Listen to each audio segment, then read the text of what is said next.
One TV Patrol. One TV Patrol. One TV Patrol. One TV Patrol. Aktibidad sa Bureau of Fire Protection nga pagasugdan sa Marso 2 giaprobahan sa Konseho.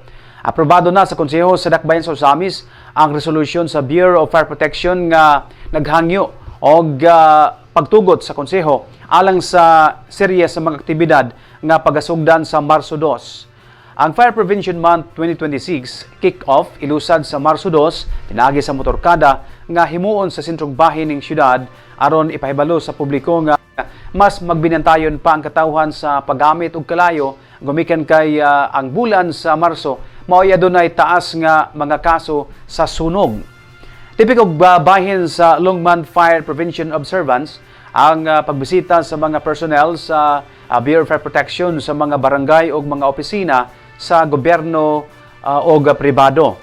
Aron ipahinumdum nga ang mga insidente sa sunog wala lang magsumikad sa direktang paggamit og kalayo sama sa paghaling og paggamit og liquefied petroleum gas alang sa pagluto og mga pagkaon apan nagsumikad usab kini pinaagi sa electrical short circuit og mga electrical appliances nga mga depektuso.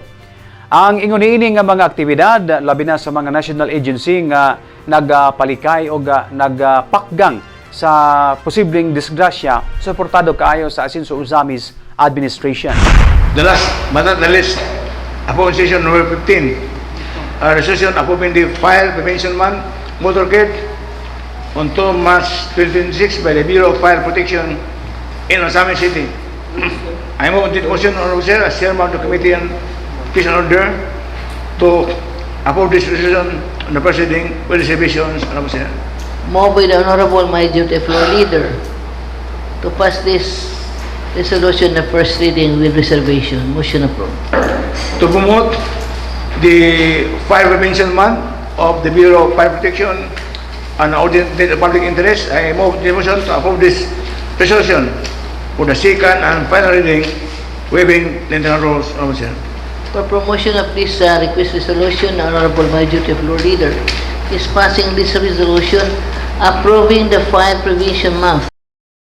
One TV Patrol.